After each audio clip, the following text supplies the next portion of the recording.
Hi guys, for today's video ay magmumukbang na naman ang dalawang Taiwan OFW. Ayan guys, ang aming ulam. Humba. Tapos ito dumpling na prito. Ayan. Siyempre may gulay din. At may gulay pa rin. Ayan. Hindi pwedeng walang gulay. At kaya nga pala guys, nagawa ko ng tinapay. Ayan yung tinapay kong ginawa. Yan guys, yung mga lumang tinapay na ginawa ko. Yan o. Niluto ko yan sa rice cooker. Yung lumang tinapay na yan. Pinaghalo-halo ko. Ginawa kong mikos-mikos kung ano-anong nilagay ko. At pinasarap ko ng todo-todo. So, ayan, kakain na kami ngayon, guys. Ayan, guys. Kakain na naman ang dalawang Taiwan OFW na mukbangers. Ayan, guys. Nagawa ako ng juice. Kakaibang juice. Ayan, kakain kami guys. Ang daming pagkain. Ayan o, kain na tayo guys. Ayan o. Ubus ni Ibaling yan. Ang tinapay na, lumang tinapay, ginawa kong tinapay. Sarap yan. Ang cake.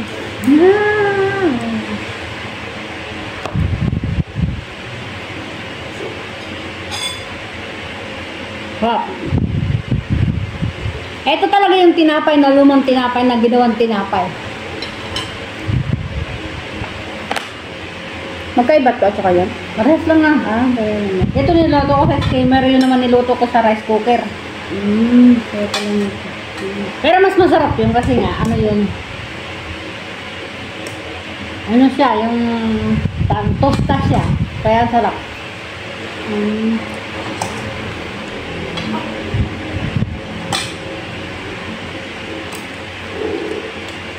Kain na ako. Kain na tayo guys!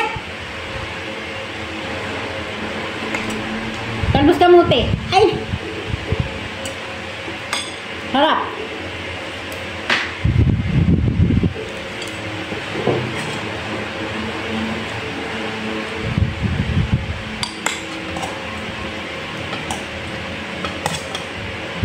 Malambot ba? Meron bang kamote pang kinain? Ha? Kamote pang kinain. Malambot yan.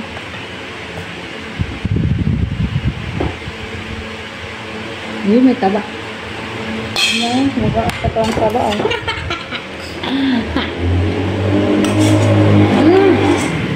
Malambot siya guys, ang sarap.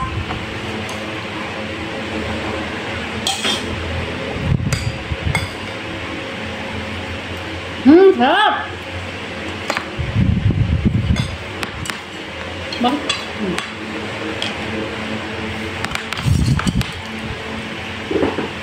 Tapos ito guys, yung dumpling na prito. Ito, bigay lang to ng kapitbahay natin, dumpling na to. Kasi mo, ano, ready made na dumpling to. Kaya, medyo matigas yung ano yung kanyang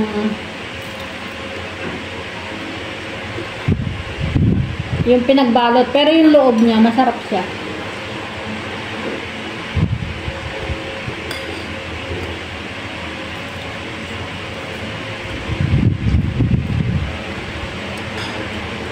Mas masarap pa rin yung ano, yung ready-made na nabibili sa palengke. Ito siguro, nag-practice lang yung gumawa ng dumpling. Dumpling wrapper. Matigas yung pagkaka, ano niya, yung pagkakagawa niya. Pero masarap ang loob. Pero yung loob, ang sarap ng loob niya. Kasi chicken siya.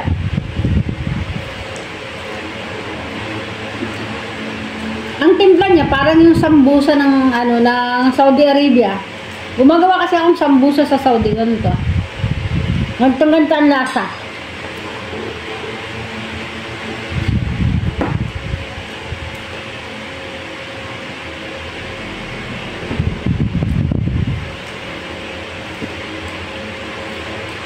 Maya pag yung ngipin mo ay anong pustiso tapos hindi pwedeng ikagat ng ano.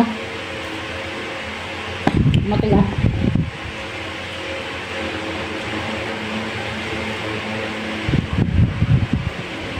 Hindi ko alam kung umiinom ka ng ganyan iba. Baka first time mo uminom ng ganyan. Tanggalin ko lang yung buto. Bakit? Bakit iniinom ba to? Oo! Ay, Masarap yan ah! Takot na takot ka sa buto. Baka daw tutubo sa ano natin.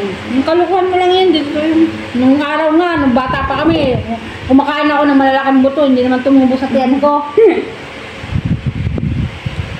Nung araw guys, yung mga buto ng santol, nilalumod ko yan ng bata pa ako. Sabi niya, tatubo daw sa tiyan.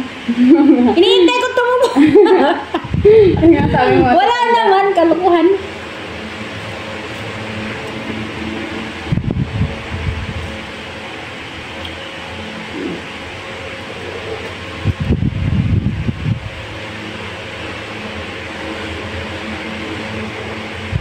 Ilang araw na pagay yung mata ko.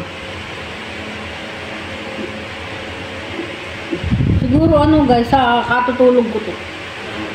Sobrang kasi, pag ako tumulog sa gabi, hirit na hirit yung tulog ko. Kaya, ayan, pagay yung mata ko talaga. Sarap. Sarap. Masarap daw. Tinapon naman yun. Sarap ah. Ang mahal niya kaya, dyan sa pag bumili ka ng ng mga bilihan ng mga milk tea, ay ang mahal niya. Isang ganun lang niya, 75.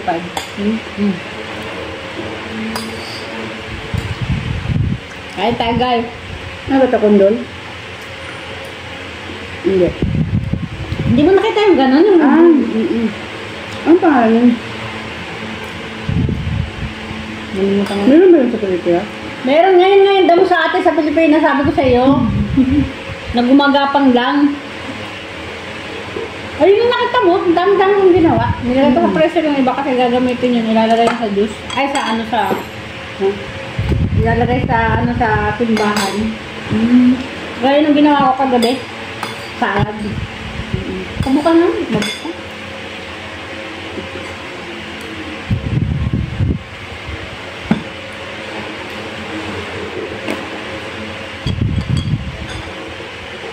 Grabe lang natin pagkain, pero parang hindi natin nangangalahati.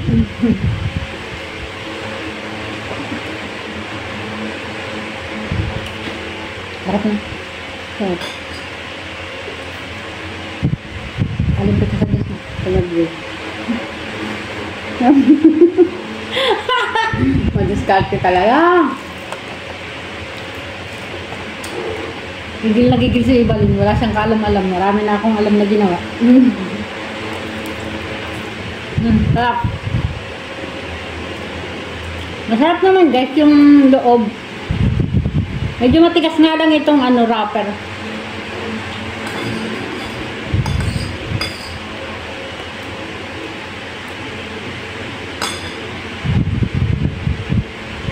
Dumpling. Piniritong dumpling. Ang tawag dito sa ibang lugar, mumo. Sa Nepal, nung umuwi ako ng Nepal, ang tawag dito mumo. Ang galing gumawa ng mga ipag ko ng ganitong mumo.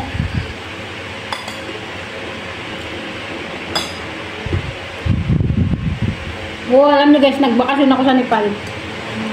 Kanya-kanya silang gawa ng mumo, pinapakain sa akin. Ang sarap naman nilang gumawa. Ano?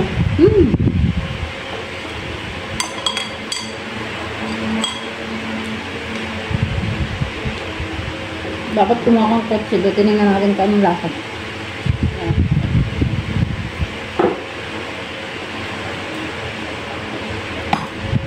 Wala tayong makakain. Halos dito, puro inom tayo. Sarap ng juice.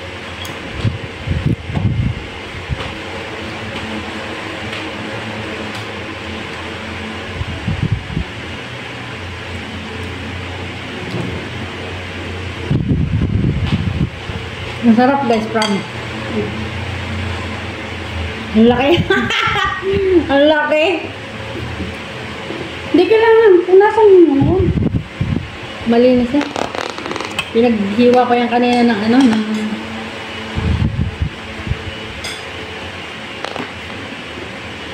anong ginawa kong juice.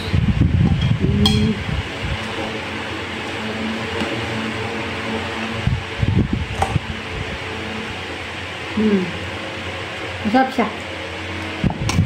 Ito yung niluto ko sa Sa rice cooker.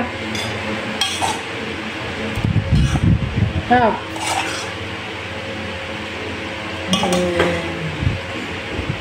Okay. Dami kong alam, no? Kaya guys, alam nyo guys, hindi magugutom ang family ko sa Pilipinas. Kasi madiskarte ako. Charot. Marami kasi akong alam.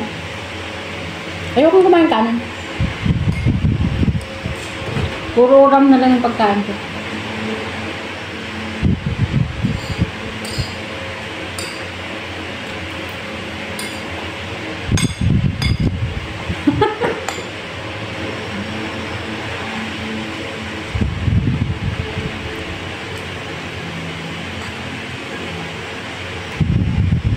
Mag-alo ka naman.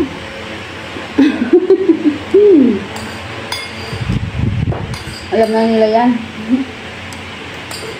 Mag-alo ka doon sa nanonood sa atin. Sabay mo kumain sila. Kain po. Kain kayo guys, kain. Ay, parang mabusog ako. Pagat ng mata ko. Ilang araw na itong paga. Parang hindi ko alam kung sa pagtulog to o nasobrahan sa pag ano ng gadget.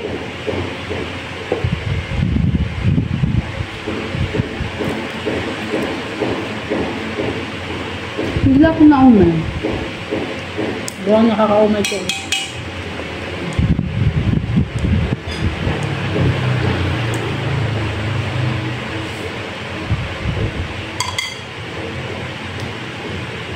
Nalalaglag sa ramen ko.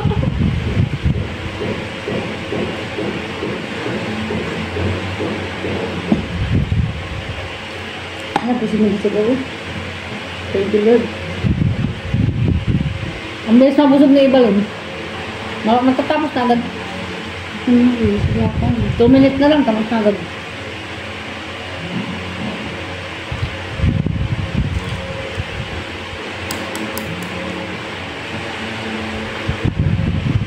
Halo na. Sino na yun? May natawag sa akin ngayon. Yun. Kaya pala.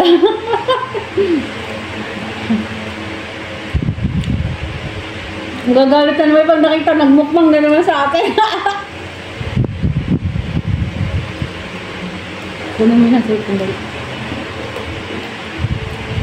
Sasagutin natin yung tawag para makita niya. Tanggal ka ka? Hindi yung isa. Yung isa.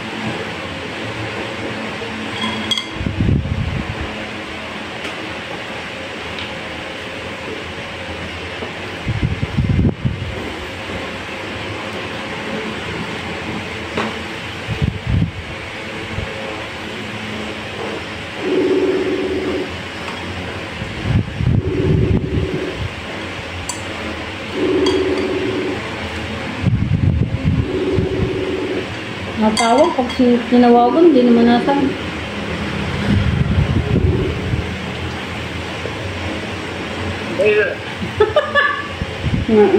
Nakain ka? Tingnan ang pagkain namin, oh. Ayan, may humba. Ayan, oh, may fried dumpling pa. May tinapay pa, oh. Ayan, oh, kumakain kami isang katilbaw. Nagmumukbang kami, Ebalin. Mukbang kayo, yung mga kami ko. Alin daw?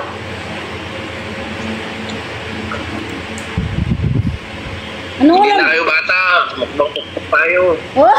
May nanay mga kayo. Oy, bata pa kami. Anong ulam mo? Adobong sitaw. Adobong sitaw daw. 1/4 na sitaw, 1 kilong karne. Salbay. Sige na, bye-bye na. Tapos na pala yung ating ano. Bye-bye. Okay, bye-bye. Kasi na, ayaw mo end. Ayan, tapos na pala tayo, Ebalin. Ayan na, oh. Thanks, gan. Ayan guys, tapos na kami guys. Pero hindi pa tapos kami kumain. Ayan, dami-dami pa namin pagkain. Maraming salamat sa panonood guys. I love you all. Bye-bye. Bye!